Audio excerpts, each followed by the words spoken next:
Hola, hola pueblo cinéfilo, bienvenidos a un viaje, una travesía entre el cine latinoamericano, en donde exploraremos en un Bogotour todas estas locaciones importantes y exploraremos el intrigante mundo del cine neobarroco y su impactante huella en el cine colombiano.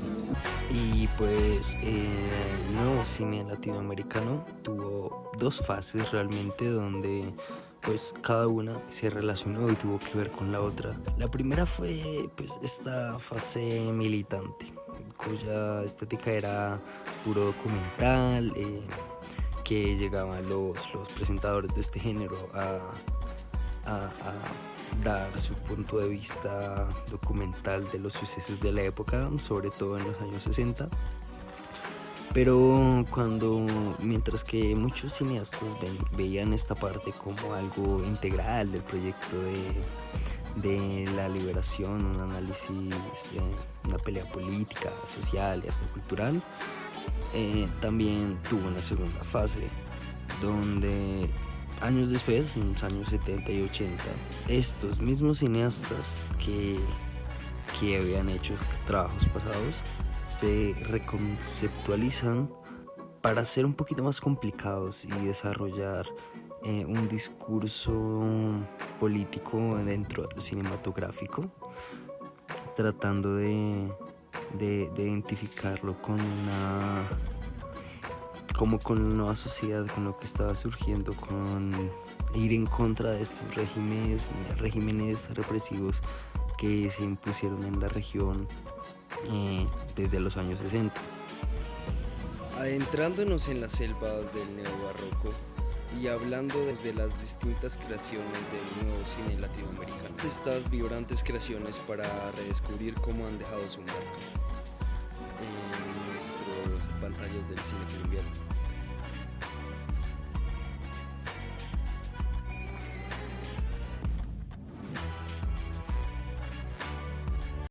Pues así como el aguacate esconde su deliciosa pulpa bajo una piel rugosa, el neobarroco esconde realidades profundas detrás de su fachada exuberante. ¿Y qué es el neobarroco? El neobarroco para Gonzalo Celorio es un fenómeno que se da entre estos narradores latinoamericanos del siglo XX. Pues usa más que todo los tropos de barroco desde su nacimiento, sobre todo la parodia para lo que es recuperar, afirmar y demás los valores culturales heredados del barroco, pero pues sobre todo una actitud crítica. También se ve un análisis del barroco y la modernidad, sobre todo para cineastas como Sciampi. Además de eso, este argumenta que los ciclos del cine son reciclajes, sobre todo en América Latina, que coinciden con la ruptura y la renovación pues, de diferentes procesos en la sociedad, por decirlo de una manera.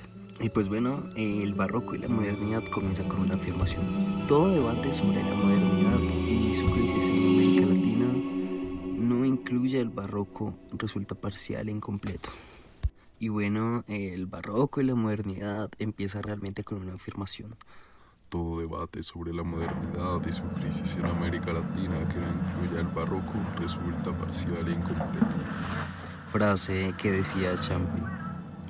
Y pues es una sentencia que cobra una relevancia especial para lo que es el estudio del cine y lo que se volvió en la eminente modernidad de la historia. Pues por ejemplo esto ha tenido diferentes efectos en la llamada modernidad tardía, que así como Sciampi pudo identificar estos ciclos y reciclajes del barroco, sobre todo en lo que él decía de la literatura latinoamericana. También muchos críticos, tanto como yo, que se ha podido identificar un ciclo de estos que habla Sciampi, sobre todo bueno, en la vanguardia del cine latinoamericano, como por ejemplo Límite de Mario Peixoto, brasileño, en el año 29 del siglo pasado, ¿no?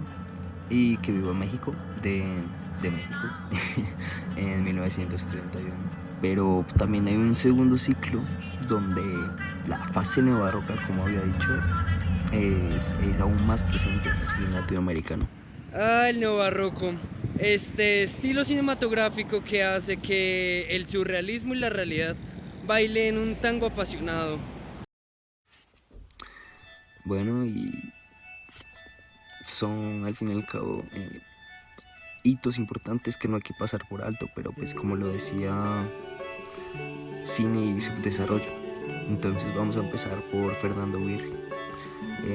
¿Qué nos interesa de él? Por ejemplo, como él mismo lo dice, nos interesa ser un hombre nuevo, una sociedad nueva, una historia nueva y por tanto un arte nuevo, un cine nuevo urgentemente. Él, pues como pionero de esto, se pone frente a una realidad donde decide documentarla con su cámara, filmar con ojo crítico el popular subdesarrollo, también llena de tropos donde están también las obras más reconocidas de este autor, como lo es la película documental Tire Die, que se filmó aproximadamente 2 años. Pues este cortometraje, más que película, es muy mayormente considerado a la hora de hablar del neorrealismo de los años 50 hacia los 60, donde Birri transformó radicalmente hacia la década de los 70 todo este tropo, o sea, poniendo como una base a todo lo demás. Y lo más impresionante de esto es cómo logró en mucho menos tiempo de lo que suele durar una película hacer una especie de manifiesto para todos aquellos, desde el Che hasta demás, que puedan haberlo visto y saber qué pensaba el pueblo, o tratar de él ser también la voz del pueblo de alguna manera. Y pues vale la pena recalcar que Birri usó un método extremo donde, por decirlo así, su barroquismo era un cauce audiovisual. Incluso pues hablando de manifiestos, él dejó uno muy importante que marcó. No habrá revolución duradera sin revolución del lenguaje. Comunismo sensual, hedonista, erótico, vísceras pensantes. Comunismo, fabricación de un poema o de una novela, choque, artesanía, versos, industria, comunismo cosmético y mágico. Por un cine cósmico, delirante, lumpen, comunismo sensual, hedonista, erótica, vísceras pensantes. Por lo tanto, ideologizar. Y bueno, otro que también deja su marca, su manifiesto, es Claudio Rocha, que ya siendo todo un veterano a finales del siglo pasado, dice que el cinematógrafo demuestra que el comportamiento exacto de un hambriento es la violencia, y una estética de la violencia, antes de ser primitiva, es revolucionaria. Mientras no se levanten armas, el colonizado es un esclavo. Fue preciso un primer policía muerto para que el francés percibiera un angelino. Violencia con todo, no está incorporada al odio, como tampoco diríamos que está relacionada al viejo humanismo colonizador. El amor que esta violencia encierra es tan brutal cuanto a la propia violencia, que no es un amor de complacencia, sino un amor de acción y transformación. Pues la secuencia en Dios y el Diablo en la Tierra al Sol del 63, donde se muestra la escena de muerte a un terrateniente, es por lejos el mejor ejemplo de esta estética de la violencia por parte de Rocha. 8 años después de que saliera esta película, Rocha escribe su Escrecta de Dono, estética del sueño, en 1971, donde pues lo más importante a recalcar es que cualquier obra que trate de ser revolucionaria está en la obligación de no solo actuar de un modo solamente político, sino también tratar de promover este lado filosófico, la especulación, creando la estética de un movimiento humano hacia la integración cósmica y la existencia de pues un arte revolucionario. Y pues también recalcaba que el tercer mundo debe ser el fundamental de las represiones que hace el racionalismo, es decir, meterse en la olla pues, y ver el mundo de manera diferente, sino de otra manera, según él. Y pues también él ve a la Tierra como un microcosmos, una sociedad que está en una transición hacia la integración cósmica y demás. Incluso se metía con la religión en una película de un Cristo crucificado, un Cristo muerto, es como el que lleva el que lleva esta salvación hacia los pueblos africanos, europeos, asiáticos, pero que no es solo un cristianismo de la Iglesia Católica, sino que toda la religión es una sola, básicamente, es lo que quiero decir. A diferencia de, por ejemplo, Jorge Sanguinis. A diferencia de otros cineastas como por ejemplo Jorge Sanguinis, que desde Bolivia crea todo este movimiento revolucionario antiimperialista, por decirlo así, a través del cine, por supuesto, que logra hacer uso pues de la función rebelde del cine, donde pues él encuentra fuertes choques entre los valores occidentales y los valores indígenas que se tienen. Tiene películas, una por ejemplo llamada Jaguar Malco del 69 o El coraje del pueblo, donde todo es una recreación de hechos históricos para mostrar cómo fue diferentes luchas en el pasado, dar ejemplos de cómo podrían ser, o incluso películas como El enemigo principal, donde ya no está tan enfocado en un hecho histórico, sino en el choque cultural entre los grupos revolucionarios y los que quieren llegar a poner su voluntad, como los guerrilleros acá en Colombia. También se lanza muchas referencias al Che Guevara, aunque bueno, para esa época ya estaba muerto. Y pues además de eso, también deja un manifiesto, por supuesto, y habla de que la comunicación en el arte revolucionario debe perseguir el desarrollo de la reflexión. Un filme sobre el pueblo hecho por un autor no es lo mismo que un filme hecho por el pueblo por intermedio de un autor. Como intérprete y traductor de ese pueblo se convierte en un vehículo del pueblo. Acá, al cambiarse las relaciones de creación, se dará un cambio en contenido y paralelamente un cambio formal. Y pues por último también está Paul Leduc, que saca esta película o cortometraje Frida, naturaleza viva, donde a diferencia de los otros autores que dijimos ahorita, quienes siempre escribieron sus teorías y demás sobre el cine neobarroco, pues Leduc solo incorpora la película misma como su manifiesto. Entonces, en una secuencia donde Trotsky camina por el bosque, escuchamos una voz en off, una carta de amor que le dirige a Frida. Esta carta de amor no existe en la realidad, sino que Leduc la inventa a partir de un manifiesto. Por un arte revolucionario independiente, grita. El argumento principal de este manifiesto, y firmado por Diego Rivera, es que el arte no debe seguir fines que no sean propios del arte.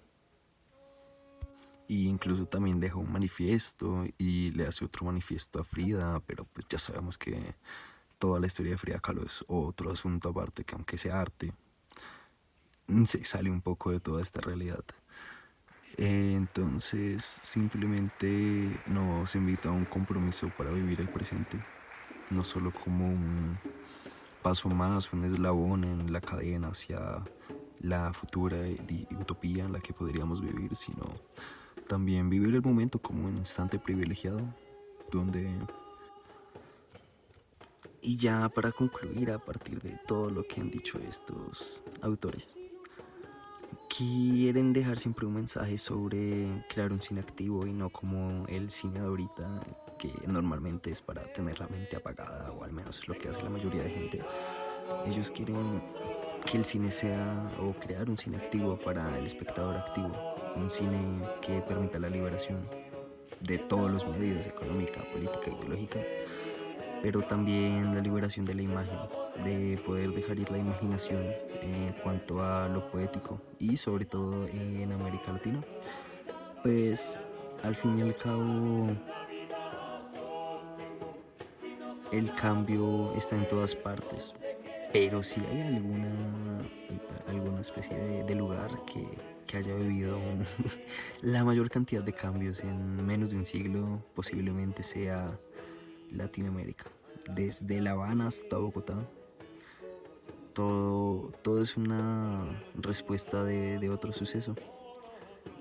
Y por ejemplo, lo que vimos acá en Colombia en los años 50 de los discursos liberal, bueno, el bipartidismo, seguramente hubiera podido ser muy bien ejecutado. Ya vamos a ir a esa parte. Pero decir que lo que ellos decían es que todo tiene una manera de ser, o sea, que el cine puede llegar a cambiar ideales, básicamente, en cualquier sociedad, incluso llegar a cambiar la propia democracia. Debemos hacer un viaje en el tiempo a través del cine latinoamericano y cómo ha influenciado su historia en nuestras pantallas. Y bueno, es que desde Macondo hasta las calles de Bogotá, el nuevo cine latinoamericano nos ha regalado héroes urbanos que revelan nuestra propia lucha diaria. Estos personajes nos recuerdan que aunque el entorno cambie, la lucha por la dignidad y la justicia sigue siendo la misma. ¿Sobre qué es el neobarroco? Después del viaje en el tiempo, pues desde los primeros días del celuloide cafetero, el cine colombiano ha evolucionado, cada día enfrentando más desafíos, triunfos. Entonces, ¿quiénes fueron los pioneros? ¿Quiénes fueron los que sentaron las obras bases para lo que tenemos hoy en día? Pero bueno, ¿cómo llegamos a este punto? Para entender el impacto y la influencia del neobarroco y el nuevo cine latinoamericano, en la pantalla definitivamente solo se ve entretenimiento, o al menos es la que la mayoría piensa. Pero en realidad todo es un reflejo de nuestras luchas, nuestros triunfos y nuestras complejidades. El neobarroco, tanto como el nuevo cine latinoamericano, han dejado una huella indeleble en nuestro cine y en nosotros, recordándonos que nuestras historias, por más surrealistas o cotidianas que sean, son dignas de ser contadas. Así que gracias, neobarroco. No, espera, eso sonó muy mal. Muy raro. ¡Épale, amigo! Ahí viene. Venga, señor. Estas bromas nomás pegan una vez. No, coronel, ahí vienen.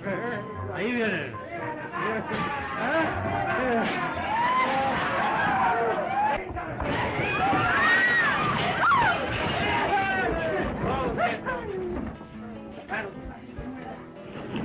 Todos quietos, que no salga nadie.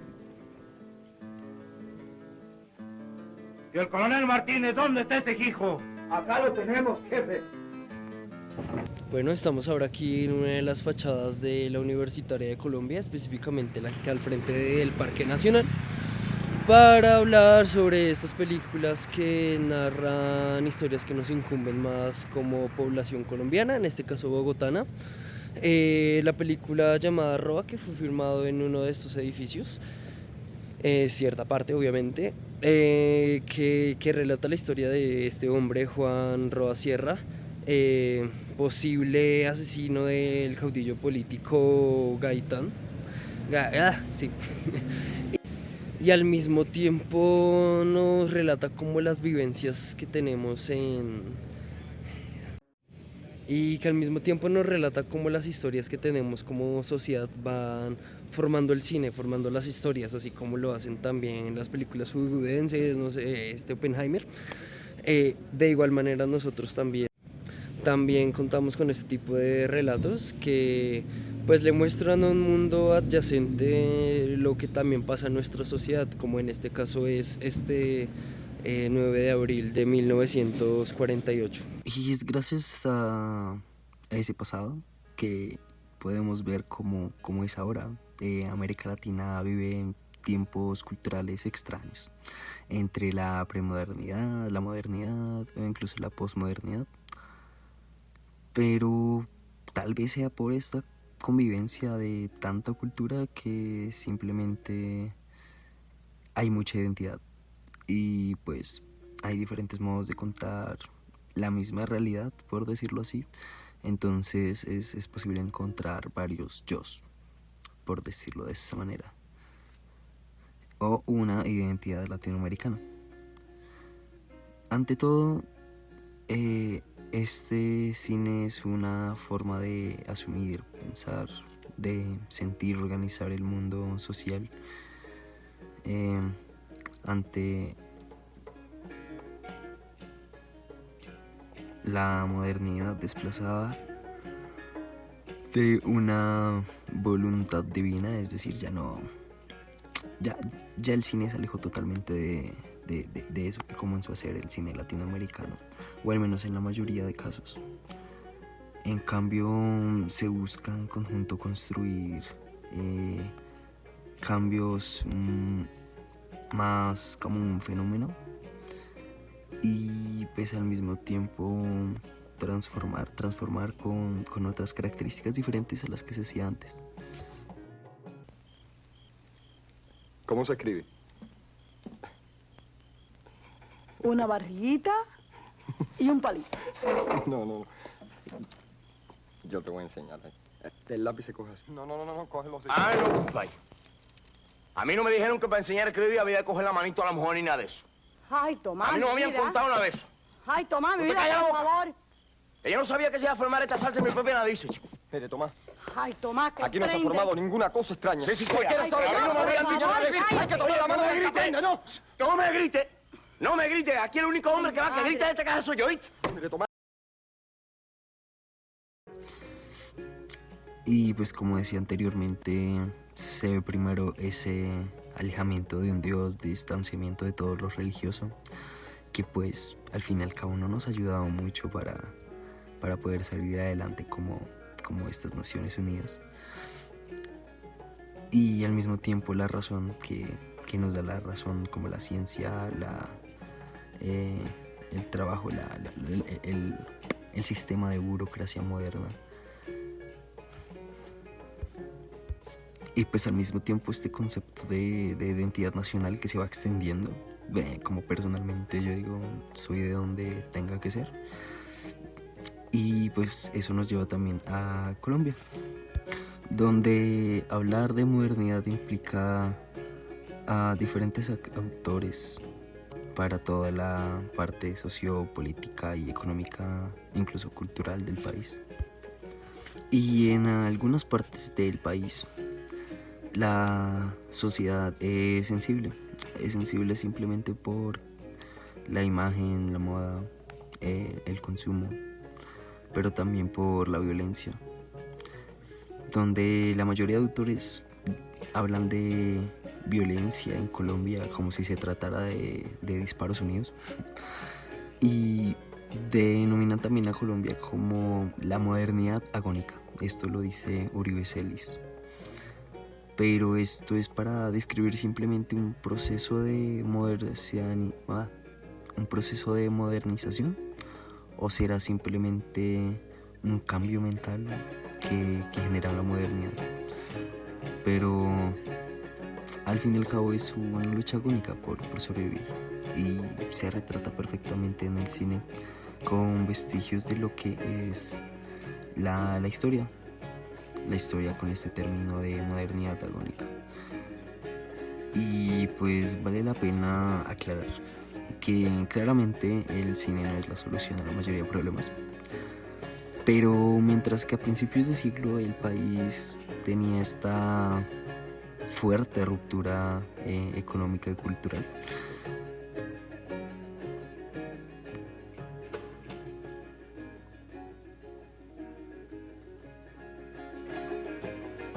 la importancia de la cultura estaba relacionada precisamente con lo oculto y lo excluyente, sobre todo la distinción de tener más conocimiento que el otro. Pero el cine se convierte en esos momentos en una herramienta de tecnología que trae la élite básicamente al país y crea tanto como un imaginario colectivo del pueblo hacia el extranjero como para nuestro propio país.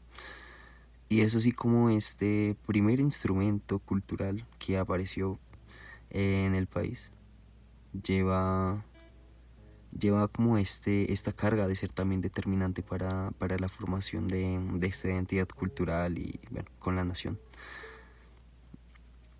Y pues mientras que en otros países como Alemania, Estados Unidos, Rusia o Inglaterra, e incluso Francia, el cine, al igual que Latinoamérica, ayudó a crear muchos relatos de identidad para el sentido urbano de cada ciudad, sobre todo de las ciudades importantes de cada país.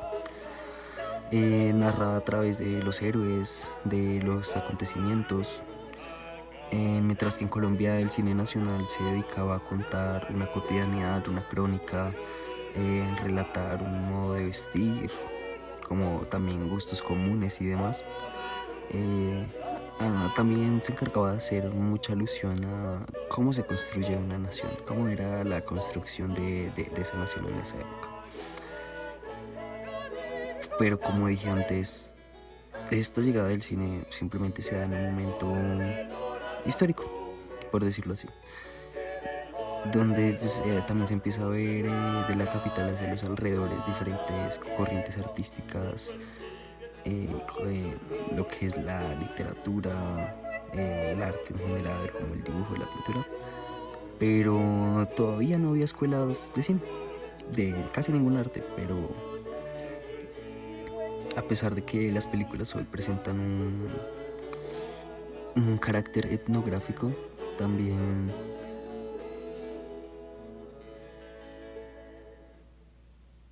se hace evidente como desde las primeras proyecciones cinematográficas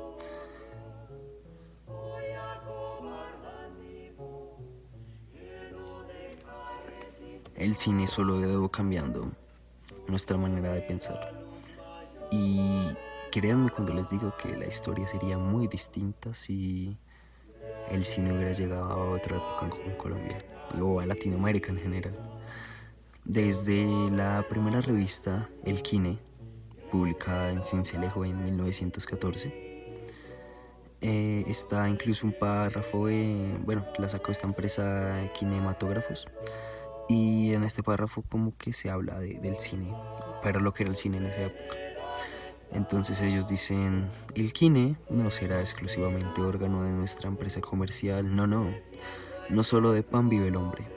Al par que haga propaganda de ella, velará por los intereses de toda la comarca, y de un modo especial por la de Sincelejo, pedazo de tierra colombiana donde hace más de un lustro plantamos nuestra tienda de hermanos. Y pues, por tanto, según esta evidencia, fueron los propietarios de una empresa de kinematógrafos los pioneros, los primeros en organizar proyecciones del cine de forma comercial y de exhibirlo como si fuera lo que es hoy en día. Y pues además de esta empresa Kinematógrafos, también los hermanos Di Domenico y otras personas también empezaron a darle bulla a este nuevo invento, a dar proyecciones. Y pues ya para 1909 el cine no era como el nuevo espectáculo, el nuevo show, sino que se hablaba del cinematógrafo como algo ya conocido, como sería hoy en día un celular, aunque bueno, a mucho menos nivel por su exclusividad. Pero incluso salió una revista dedicada al cine y eso fue en 1908. Incluso estaban lugares como el Teatro Olimpia con gran capacidad para muchísima gente que pues al final pagaba realmente poco por ir a ver, y muchos se sentaban detrás de una pantalla si no alcanzaban a tener el suficiente poder económico para pagar los asientos más de lujo. pero se sentaban básicamente al revés de la pantalla. Y pues lo chistoso era que, como buen colombiano, terminaba usando, este es un dato curioso, usando como una especie de espejo para poder ver esta pantalla opuesta, ¿no? Y pues también en estos teatros, así como en el Teatro Gallera de Medellín, la pantalla también estaba ubicada en el centro. Y pues fue un sistema que duró bastante, entonces ya es como cultura popular, por decirlo así, para los que saben de cine. Lo cual no me considero, la verdad. Pero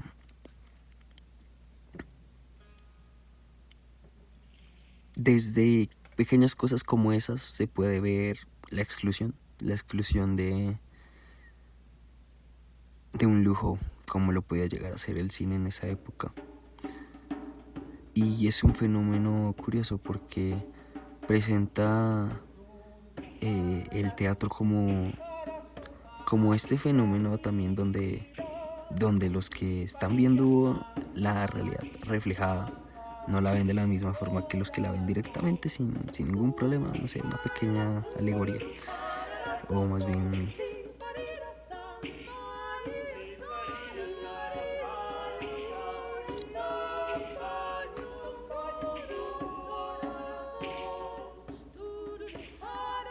ya para 1920 Bogotá tiene 4 salas con 6 teatros que están proyectando esporádicamente, pero esporádicamente es mucho más el cine de lo que se hacía antes. Y al mismo tiempo otras ciudades como lo que es Barranquilla, Girardot, ya tienen también sus propios teatros. Y también por esta época el cine en Colombia empieza como una industria, entre comillas. Pues al fin y al cabo, para 1916 ya se fue como lo grandioso del cine, la gente se preocupa por otras cosas, e incluso bajan el coste de los boletos, o la gente se idea, bueno, las empresas se idean cosas como revistas y demás, pero pues no se volvió tan sostenible los gastos que necesitaban para mantener una empresa de cine para esa época. Incluso salían cosas en los periódicos con el eslogan de muerte al cine. Pero todo esto era antes de 1920, todo porque pues luego se impuso el 5% de impuesto para los pobres. Y desde Sincelejo, otro impuesto del 5% por sesión, lo cual fue pues polémica. Básicamente la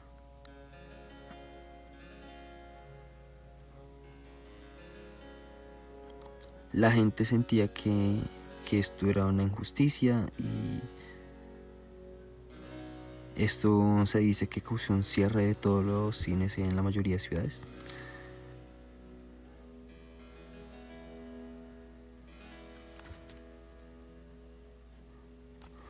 Y bueno, así como esos pasaron muchísimas cosas más polémicas y demás, pero pues nos compete también que en la década de los años 20 ya se podría hablar de lo que es cine para Colombia, con la versión fílmica de La María de Jorge Isaacs, filmada pues en la Hacienda El Paraíso, porque eran las locaciones reales, pero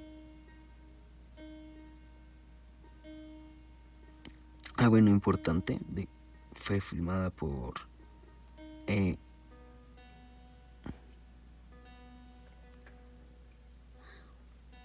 españoles.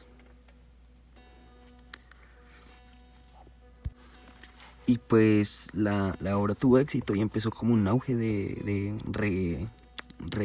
reproducir las obras clásicas de los autores colombianos en celuloide. Y pues sería como un intento moderno de hacer estas adaptaciones de libros que se hacen hoy en día también, pero más por plata, todo al final por la parte comercial. Entonces pues era una tendencia que ya se había hecho en otros lados como Europa y demás, de establecer el cine como arte de culto basado en obras que ya eran arte de culto, pero al fin y al cabo las cosas que dan plata no se quedan pa' uno, y empezó competencia con otras personas como Arturo Acevedo, que también empezaron a crear películas como La tragedia del silencio, que fue también un buen aporte al cine. Entonces ya se empezó a establecer cine como tal acá en Colombia, como una industria, y pues con tantas casas productoras esto ya fue de forma permanente.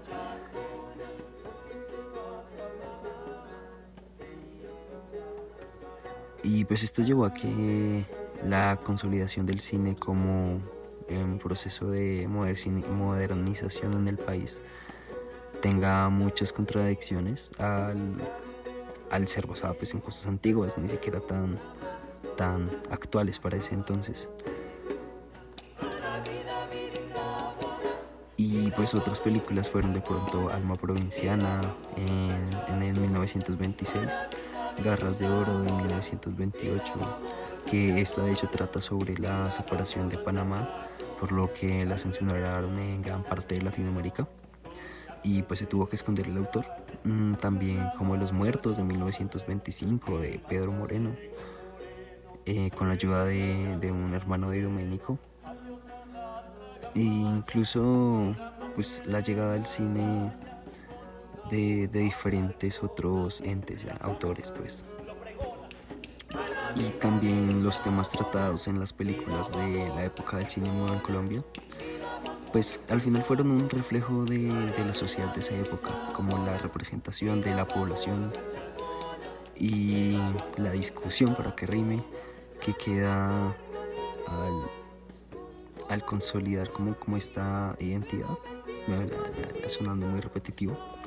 Y como conclusión, pues fue sin lugar a duda un buen inicio para una cinematografía nacional en Colombia, que pues empezó siendo tanto comercial como un mecanismo de reflexión sobre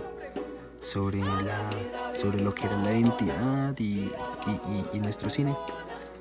Pero pasamos de esta época de que fue como un auge muy grande a una gran caída, pues terminando la década y en 1930 nace Cine Colombia, que el que no lo conozca pues no es de Colombia, y pues para el que no, es básicamente la empresa de cine más grande en el país.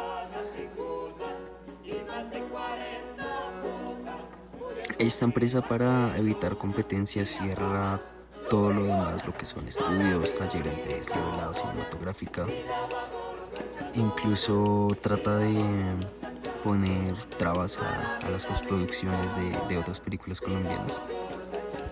Incluso se tiene algunos registros de esa década donde algunas imágenes, que se puede decir documentales de la guerra con Perú, como que se quedó muy pocos testigos para poder reconstruir esta memoria de la época, porque se intentó sabotear. Incluso mientras que aquí hacíamos maricadas, en otro lado hacían más maricadas con las guerras mundiales que hubieron y el factor pues de guerra, que afecta en realidad a mucho más parte del mundo, hace que Colombia no se pueda seguir desarrollando como de forma permanente. Y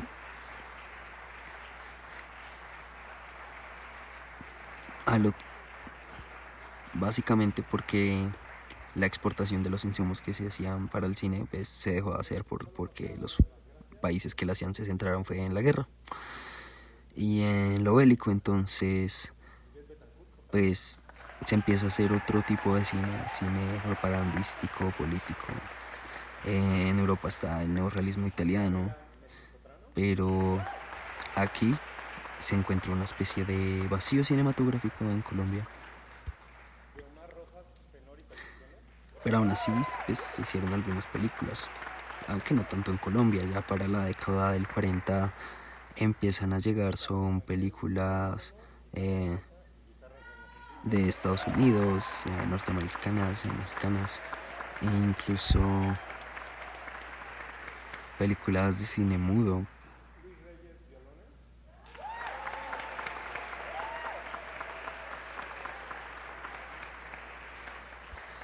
películas como las de Disney o de Cantinflas y demás son buenos ejemplos que se podrían usar para esto.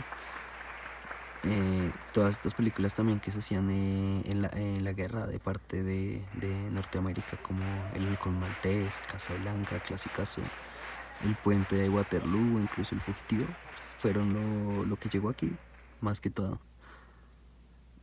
Y pues también llega el auge de la radio en los 40, que termina siendo más importante que estas cintas de celuloide, que también termina siendo mucho más accesible para todo el mundo.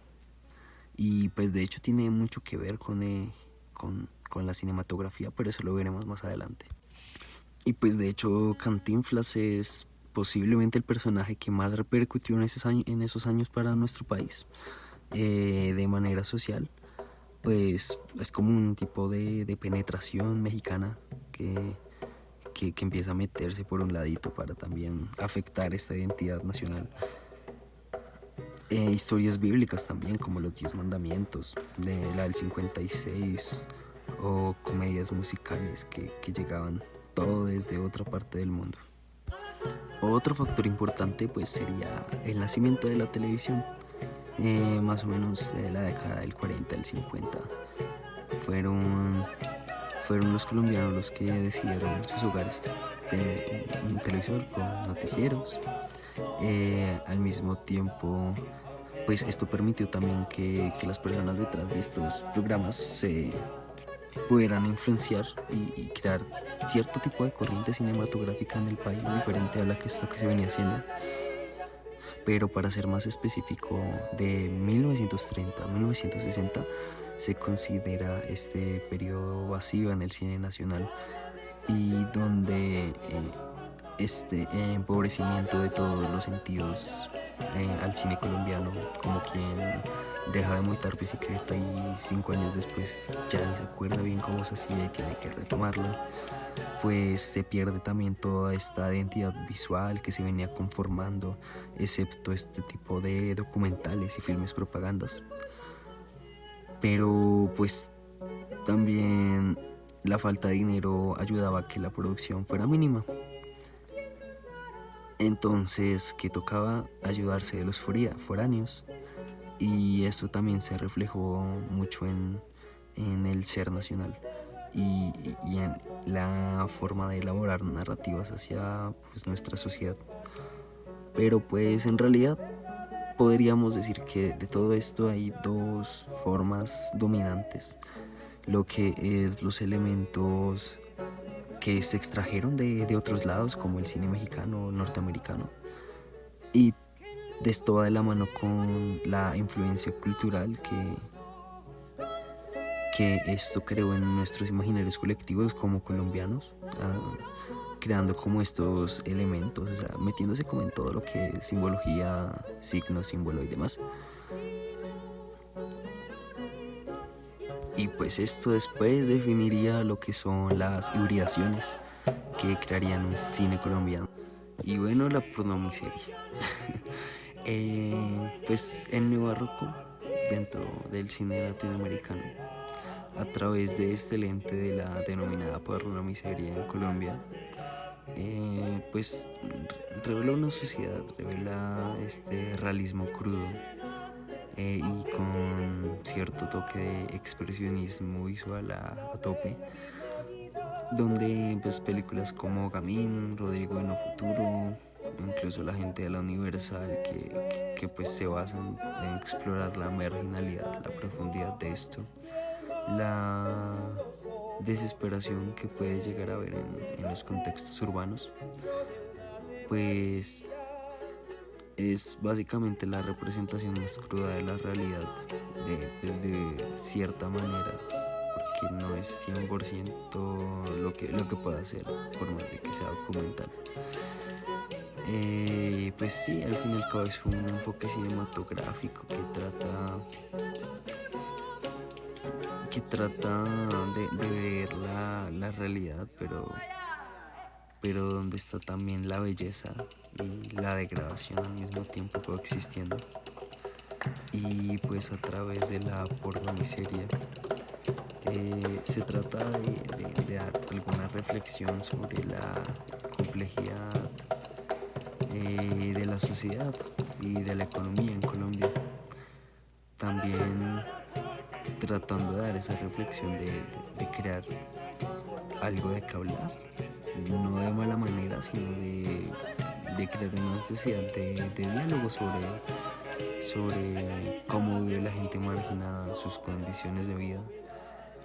Y pues en última instancia el neobarroco dentro del cine de acá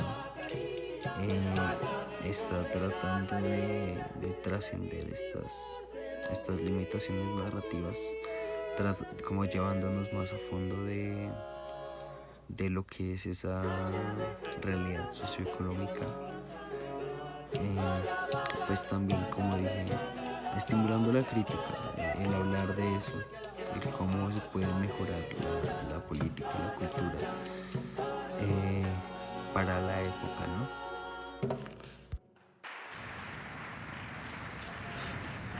Y así concluimos nuestro viaje por la maravillosa tierra del cine colombiano.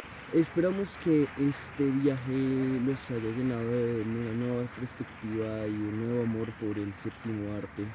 Y de cómo su influencia en el cine en Latinoamérica ha sido de gran relevancia. Nos vemos hasta una próxima función.